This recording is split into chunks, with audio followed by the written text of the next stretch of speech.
Je vais prêcher ce matin sur mon Dieu pourvoit. Dieu pourvoit. On va aller dans 1 Corinthiens, chapitre 10. 1 Corinthiens, chapitre 10, on va lire du verset 1er au verset 4.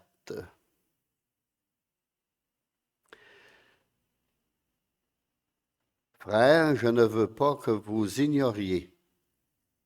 Je ne veux pas que vous ignoriez. C'est précis. Que nos pères ont tous été sous la nuée, qu'ils ont tous passé au travers de la mer Rouge, qu'ils ont tous été baptisés en Moïse, dans la nuée et dans la mer, qu'ils ont tous mangé le même aliment spirituel et qu'ils ont tous bu le même breuvage spirituel, car ils buvaient à un rocher spirituel qui les suivait. Et ce rocher était Christ. Amen. Seigneur, puisses-tu nous parler par ta parole, nous la révéler, parce que tu ne veux pas qu'on ignore ces choses, Seigneur. Tu veux nous parler par elles, nous instruire par elles, nous enseigner par elles. Ouvre les yeux de notre cœur. Viens nous toucher profondément par cette parole ce matin. C'est toi qui as la puissance de la rendre vivante, efficace, tranchante, pénétrante. Qu'elle puisse nous parler profondément, Seigneur. Qu'elle puisse nous guider, nous diriger, nous montrer, nous révéler qui tu es encore. Ce Dieu tout-puissant, ce Dieu si merveilleux, si grand, si compatissant, si rempli de miséricorde et aimant. Au nom de Jésus, je prie. Amen. Ici, Paul nous assure à 2 reprises que ces choses sont arrivées au peuple d'Israël pour nous servir d'exemple. Au verset 6 et au verset 11. C'est arrivé pour nous servir d'exemple, pour notre instruction, à nous qui sommes parvenus à la fin des siècles, et que comme eux, nous sommes étrangers et voyageurs sur la terre, et nous jouissons de grands privilèges spirituels. On peut dire eux avaient l'ombre, mais nous, on a la réalité. Hein? Il y avait l'ombre des choses à venir, mais nous, on peut contempler cela. On vit dans la réalité de cela. C'est accompli et c'est quelque chose de merveilleux pour nous. Mais il y a des grandes leçons à retirer de cela. Alors, dans Exode 14, pour pas tout lire, mais à la maison, vous pouvez tout lire votre Bible. Au verset 19, l'ange de l'Éternel, et quand on parle de l'ange de l'Éternel, c'est souvent de Jésus-Christ. L'ange de l'Éternel qui allait devant le camp d'Israël partit et alla derrière eux. Et la colonne de nuée qui les précédait partit et se tint derrière eux. Alors, il y avait protégé en avant, protégé en arrière. Il était entouré. Au verset 20, elle se plaça entre le camp des Égyptiens et le camp d'Israël. Cette nuée était ténébreuse d'un côté et de l'autre, elle éclairait la nuit. Et les deux camps n'approchaient point l'un de l'autre pendant toute la nuit. Alors, c'était un moyen que Dieu avait pris pour protéger ses enfants. La nuée. Nos pères ont tous été sous la nuée. En Corinthiens 10, au verset 1er qu'on a lu. La colonne de nuée le jour et la nuit par une colonne de feu. Ils avaient joui d'immenses privilèges, tant sur le plan des délivrances que sur celui des directives. Dieu délie, mais dirige. Dieu les protégeait et les guidait. Mais ce n'est pas merveilleux, et le Seigneur le fait encore. La nuée en était la preuve visible. C'est quelque chose qu'ils pouvaient regarder, qu'ils pouvaient voir. Elle symbolisait la présence de Dieu.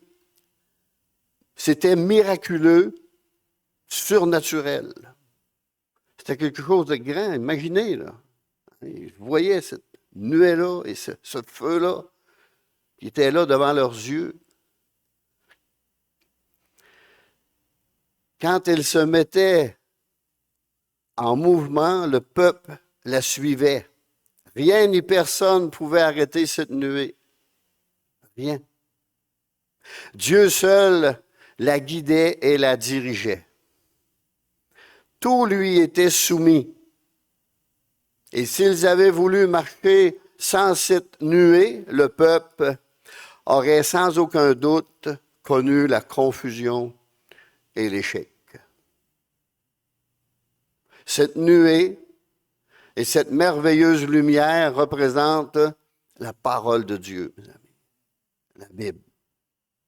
Elle nous guide, elle dirige, est la lumière qui nous éclaire, la lumière qui chasse les ténèbres. Dans le psaume 119, verset 105, « Ta parole est une lampe à mes pieds et une lumière sur mon sentier. » Mais il faut la lire, il faut l'étudier, il faut la comprendre, il faut l'aimer. Au verset 112, « J'incline mon cœur à pratiquer tes statuts, toujours jusqu'à la fin. » En d'autres mots, j'ai pris la décision d'appliquer tes décrets pour toujours jusqu'au bout. C'est un psaume de David. Jusqu'au bout de sa vie, d'obéir à cette parole. Il avait pris la décision d'obéir à cette parole coûte que coûte. Le peuple était de façon infaillible. Personne ne pouvait l'atteindre. Conduit par la nuée que Dieu avait créée, exactement comme nous pouvons être conduits par la parole qui est la vérité. La vérité, mes amis. Souvenons-nous que c'est la vérité, la parole de Dieu. La parole de Dieu contient des principes spirituels qui nous aident à éviter les difficultés, des pièges, des tragédies même, qui sont engendrées par les mauvais choix et les décisions malheureuses que nous avons prises. Il faut toujours consulter la parole de Dieu. Cette parole est remplie de bons conseils, de sagesse et d'expérience de tout genre. Il y a tout dans la parole de Dieu.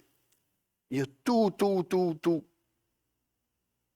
Il n'y a rien que nous vivons qui n'a pas été vécu, qui n'a pas été écrit, et ça a été écrit pour notre instruction.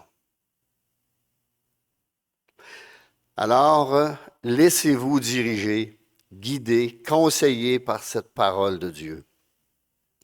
Ne prenons pas de décision sans tenir compte de l'autorité divine. Il faut toujours tenir compte de l'autorité du Seigneur. C'est parce qu'ils eurent la foi et qu'ils suivirent la nuée qu'ils purent passer à pied sec au milieu de la mer. Et ça, c'est quelque chose. On va retourner dans Exode 14.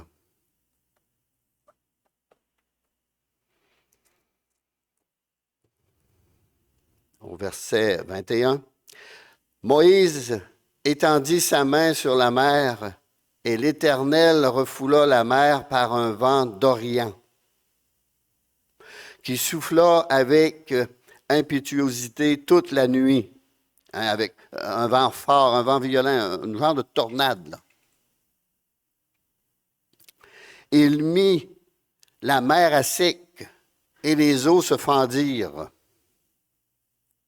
Et au verset 22, les enfants d'Israël entrèrent au milieu de la mer à sec et les eaux formaient comme une muraille à leur droite et à leur gauche. Alors, on a une bonne représentation ou description ici qu'on peut se représenter facilement. Là. D'un côté, l'eau était un peu comme dans le film de Moïse. Hein, il a essayé à l'époque de recréer ça là, tel que ça a été écrit.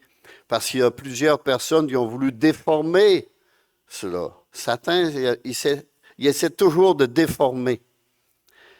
Alors, c'est aussi parce que nous avons cru à la parole du Seigneur et nous lui avons obéi que nous sommes passés de la mort à la vie. 1 Jean 3, 14 nous dit qu'on est passé de la mort à la vie. On était morts, on était aveugles, on était des morts vivants avant, mais on est passé à la vie par l'Esprit. Christ a mis sa vie en nous. De l'esclavage du péché à la liberté qui nous est offerte en Jésus-Christ. Avant, on était esclaves du péché. On était remplis de passions, de vices. On avait perdu le contrôle dans plusieurs domaines. Mais Dieu est arrivé dans notre vie et a mis du contrôle. Délivré de l'esclavage du péché et nous a apporté la liberté. Cette liberté nous est toujours offerte en Jésus-Christ. Et il ne change pas. Il est le même. On a encore cette liberté. Et je vous encourage à garder la foi en la parole de Dieu et à ses promesses. Ces promesses qui ont fait leur preuve. La réputation de Dieu s'est accrue par l'accomplissement de ses promesses. Un bon verset à se souvenir, à se rappeler. Nous avons lu aussi, ils ont tous été baptisés en Moïse dans la nuée et dans la mer, au verset 2 du chapitre 10 de 1 Corinthiens. Tous les Israélites avaient passé au travers de la mer.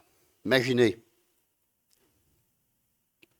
Ils étaient esclaves en Égypte.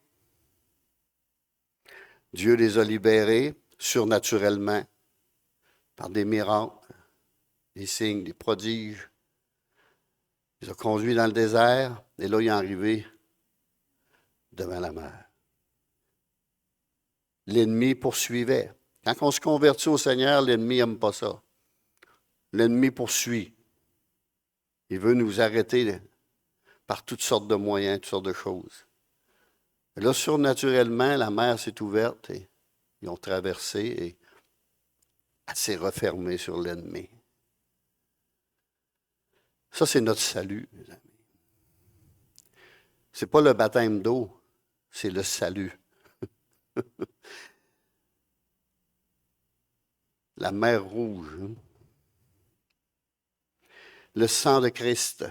On est venu au Seigneur, on a entendu parler de lui, on a pris une décision, on est esclave du péché. Le Seigneur nous a libérés tranquillement, il nous a sortis de là.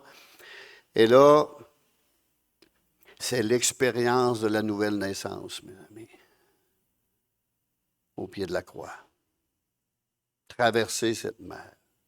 Après ça, l'ennemi ne pouvait plus atteindre, ne pouvait plus toucher. Puis on est bien en Jésus-Christ. Après ça, ils ont commencé leur marche chrétienne. Alors, tous les Israélites avaient passé au travers de la mer, avaient été miraculeusement délivrés de ceux qui cherchaient à leur enlever la vie. Souvenez-vous comment Dieu les avait libérés, délivrés de l'esclavage de l'Égypte. Un esclavage physique et spirituel. Toute la pression qu'ils mettaient. Conduits par la nuée, puis traverser la mer Rouge. Et l'ennemi englouti sous leurs yeux. Satan ne peut plus rien, ne peut plus nous atteindre en Jésus-Christ. Les Corinthiens avaient de même connu une délivrance miraculeuse. 1 Corinthiens 12, 13. Il avait connu une délivrance miraculeuse. On va aller le lire. Peut-être que c'est déjà rendu avec ça. Tu ne penses pas des fois. Nous avons tous, en effet, été baptisés dans un seul esprit pour former un seul corps, soit juif, soit grec, soit esclave, soit libre. Et nous avons tous été abreuvés d'un seul esprit. Ça parle du salut, ça. L'Esprit de Dieu, peu importe la race, est venu en nous. Et nous a éclairés. On a bu à cela. Le salut en Jésus-Christ, leur baptême de la régénération, naître de nouveau, Jean 3, Jean 3, 3. Jésus lui répondit à Nicodème, un prêtre du temps. En vérité, je te le dis, si un homme ne naît de nouveau, il ne peut voir le royaume de Dieu. Il ne peut pas voir, il ne peut pas comprendre, il ne peut pas entendre absolument rien, ça lui est fermé.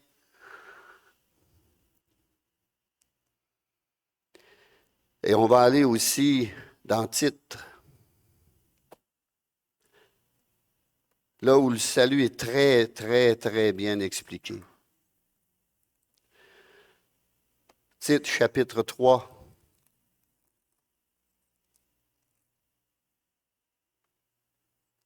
On va lire à partir du verset 4. Mais lorsque la bonté de Dieu, notre Sauveur, et son amour pour les hommes ont été manifestés en Jésus-Christ, bien entendu, il nous a sauvés, non à cause des œuvres de justice que nous aurions faites. On n'est pas sauvés par nos œuvres, mais pour de bonnes œuvres, mes amis.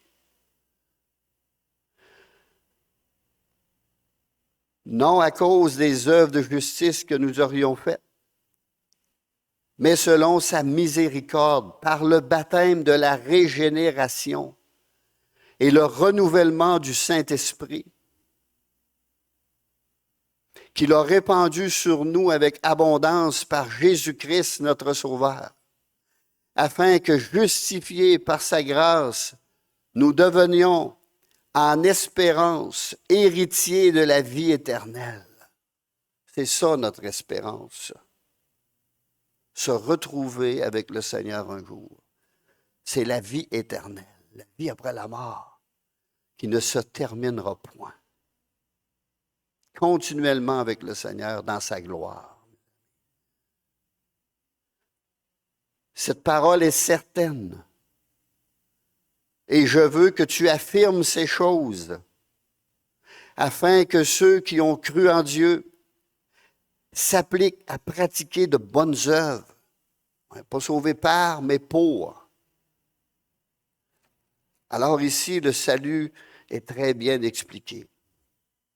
Le baptême de la régénération, la nouvelle naissance, l'œuvre du Saint-Esprit dans le chrétien, repentant de ses péchés et accepter le sacrifice de Jésus-Christ.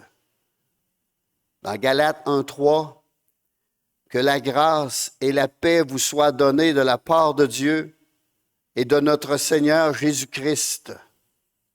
Et au verset 4, qui s'est donné lui-même pour nos péchés, afin de nous arracher du présent siècle mauvais, tout comme le peuple juif de l'Égypte, sous la direction de Pharaon, une image de Satan, de l'ennemi, de l'oppresseur, le prince de ce monde, prince de ténèbres, du présent siècle mauvais, selon la volonté de notre Dieu et Père. De nos jours, les hommes placent leurs propres lois au-dessus des lois de Dieu. Je l'ai entendu cette semaine à la télévision, aux nouvelles. Pas nouvelles, c'est une interview. Il y a un homme qui est interviewé un peu par sa foi, mais sa foi était mal dirigée. C'était pas un chrétien qui croyait en Dieu, croyait en Allah. Et la question lui a été posée directement. Je l'ai entendu de mes propres oreilles.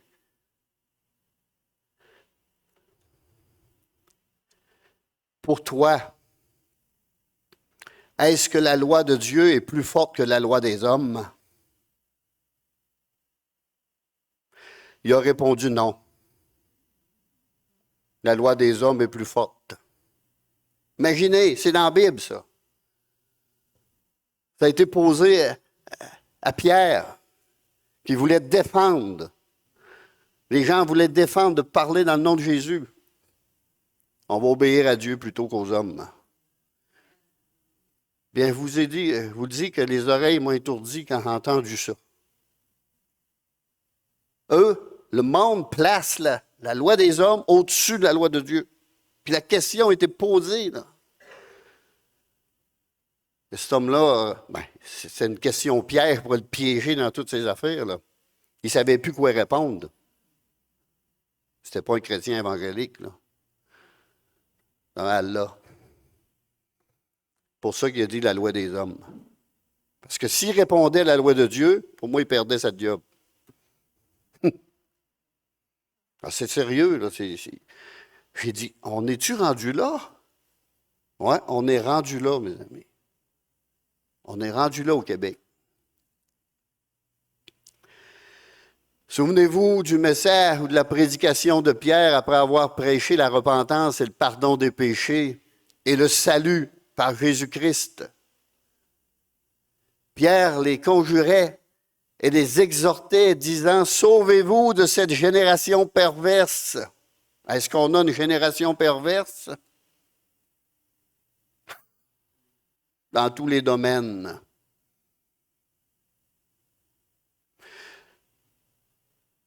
Je ne veux pas faire de politique, mais juste parce que Trump a rentré au pouvoir. Ils ont peur ici au Québec de tout ce qui va arriver parce qu'il est contre l'avortement et contre bien des causes. Puis il se promenait avec une poubelle, puis il dit ça va tout aller à la poubelle. Mais ça, ils ne le montrent pas à TV. Non, non, on n'en parle pas. Stéphane m'a envoyé un rapport de ce que Trump avait dit, tous les changements qu'il allait faire. Puis pas de temps après, c'était tout effacé. Il avait tout effacé.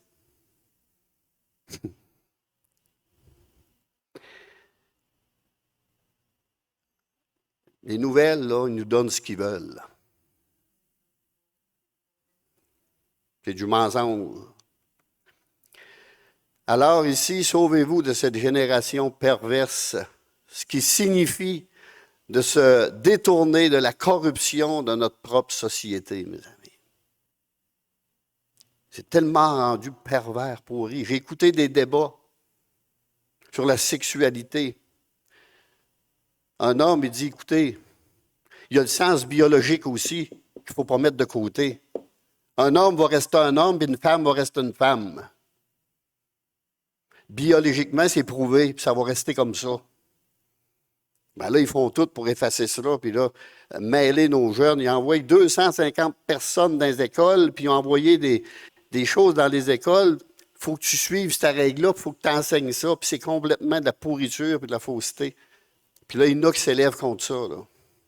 Merci Seigneur. Une femme va rester femme, puis un homme va rester femme. Savez-vous par quoi ils ont vu ça?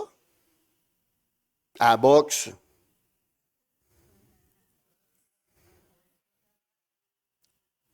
Il y a des femmes qui s'entraînaient toute leur vie, puis il arrivait des bifs qui se disaient femmes, puis ils les ensommaient en 2 coups de poing. Puis il y a une autre compétition qu'il y a eu, encore un homme qui se disait femme, qui était masculin au bout, puis il a gagné, puis ils ont eu encore une médaille d'or.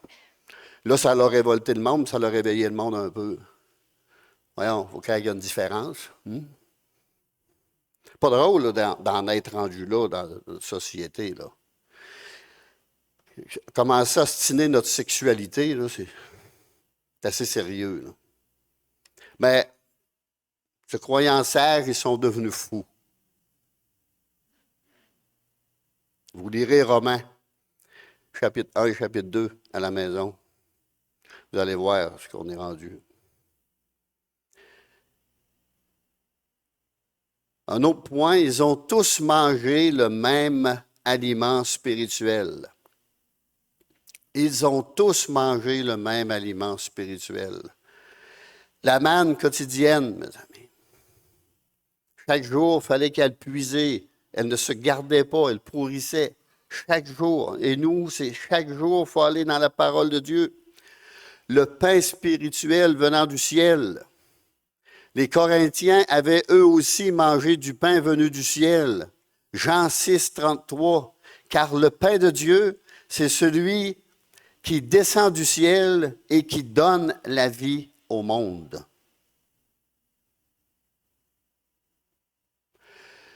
Jésus leur dit, « Je suis le pain de vie », au verset 37, « et je ne mettrai point dehors celui qui vient à moi. » Jésus promet d'accueillir tous ceux qui viennent à lui dans la repentance et dans la foi. C'est un salut par grâce, mes amis, non mérité. C'est un salut par pure grâce. Dieu savait ce dont le cœur affamé des hommes avait besoin quand il donna son Fils comme pain de vie. C'est Jésus, ce pain de vie. On l'a écrit après le mur, Jean 3, 16. Dieu a tant aimé le monde qu'il a donné son Fils unique, afin que quiconque croit en lui ne périsse point, mais qu'il ait la vie éternelle. Tous ont péché, et le salaire du péché, c'est la mort.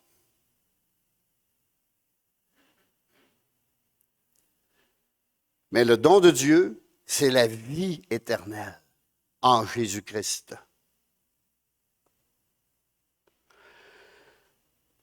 Jean 6, verset 51, on va lire le début. Jésus a dit, « Je suis le pain vivant qui est descendu du ciel. Si quelqu'un mange ce pain, il vivra éternellement. » C'est ce que Jésus promet, la vie éternelle. La vie éternelle. Mais il a fallu que chacun en mange personnellement. C'est personnel à tous et à chacun. Tous ont mangé le même aliment spirituel. Il fallait qu'ils le consomment personnellement s'ils voulaient en tirer un profit. Sinon, il n'y avait aucun profit. Il fallait qu'ils aillent chercher leur manne et qu'ils en mangent. C'est ce qui les tenait en vie. Nous devons vivre de cette parole. Jésus, la parole de vie éternelle. C'est lui dans lequel nous avons besoin. Dans Jean 6, 57, « Celui qui me mange vivra par moi. » Je ne parle pas de ceux qui l'avalent, comme Frère Bourgier nous a expliqué. Je ne parle pas de ceux qui la vomissent. Vous m'avez vu et vous ne croyez point, a dit Jésus dans Jean 6, 36. Eux avaient vomi, n'en voulaient pas de la parole. Ils ne voulaient rien savoir. Notre société s'en vient pas mal comme ça.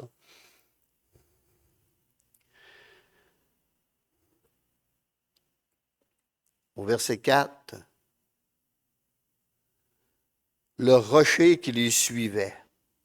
Ils buvaient à un rocher spirituel. Un rocher spirituel. Qu'est-ce qui peut sortir d'un rocher? Rien, normalement, ne sort d'un rocher, mes amis. Et ce rocher était Christ. Paul a eu une révélation extraordinaire ici. Le rocher qui les suivait, ce rocher était Christ, au verset 4. Dans leur déplacement dans le désert, Dieu avait d'une façon miraculeuse pourvu à leurs besoins en eau. Et sans cette eau, ils seraient tous morts de soif. Tout comme Jésus-Christ, ce rocher était riche de bénédictions insoupçonnées, parce qu'ils ne savaient pas. Et nous non plus, avant de connaître le Seigneur, on ne savait pas toutes les bénédictions qu'on les retirait en Christ. Les Israélites se demandèrent comment quelque chose de bon pouvait sortir d'un rocher. De même, du temps de Jésus, les gens disaient, peut-il venir de Nazareth quelque chose de bon? Jésus venait de Nazareth. Ils ne comprenaient pas que Jésus pouvait les sauver, qu'il était le Messie promis, le Christ, le Roi de Dieu.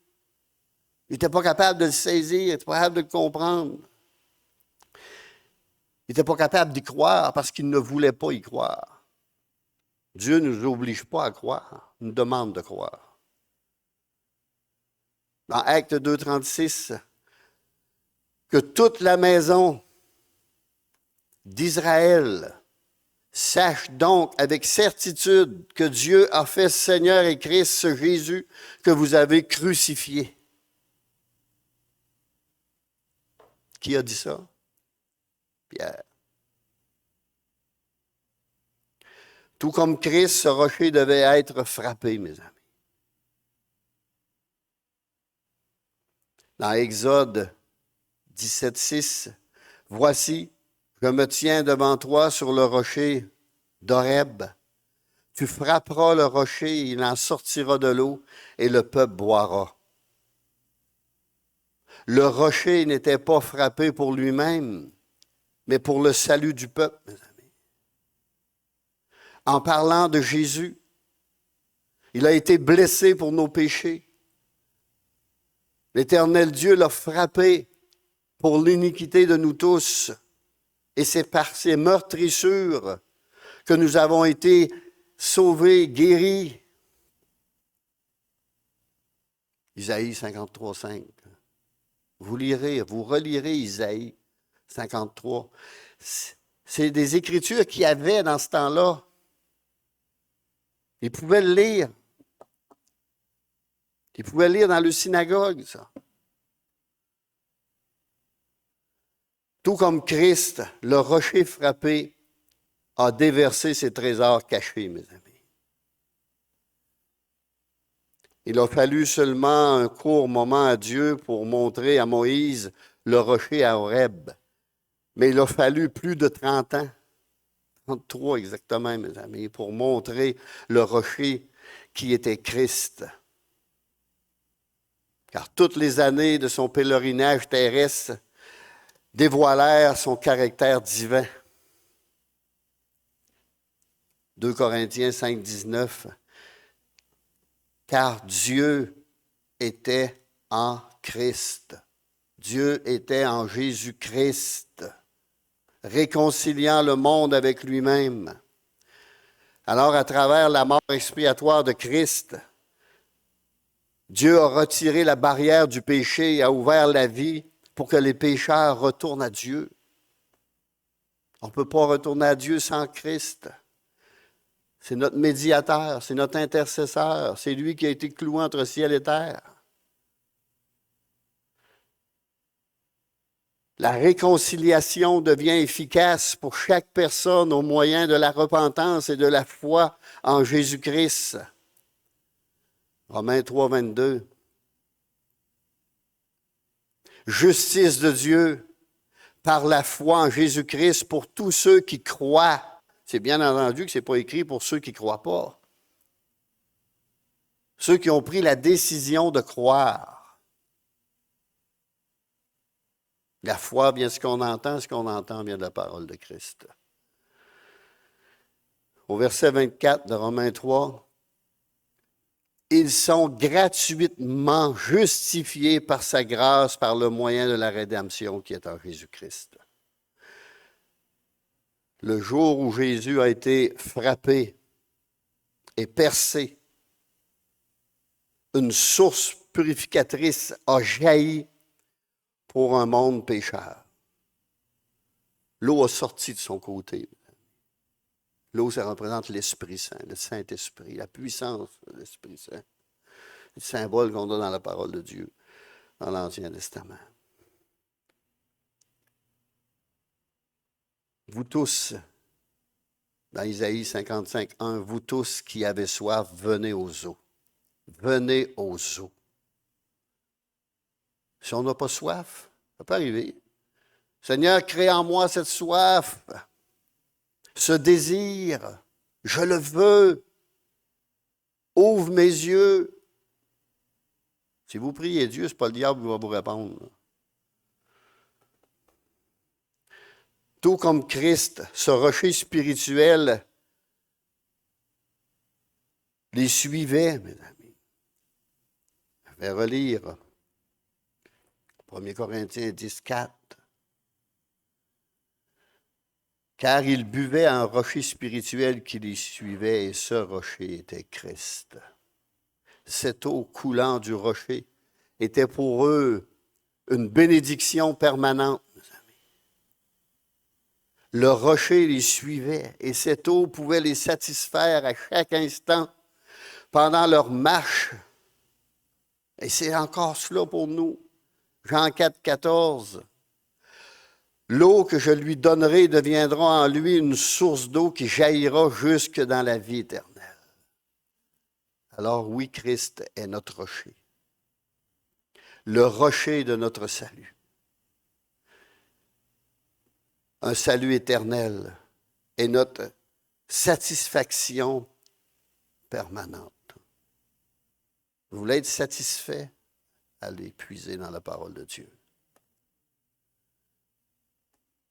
Une satisfaction qui dure et durera toujours. Voici, je suis avec toi. Je te garderai partout où tu iras. Je ne t'abandonnerai point, a dit le Seigneur. Et le Seigneur est avec nous. Il est même ici ce matin. Sa présence est ici. Sa puissance est ici. Son salut est encore ici. Ses délivrances sont ici. Ses guérisons, ses victoires. Cette eau coule encore. Et elle coulera jusque dans l'éternité, mes amis. Désirons cette eau. On appelle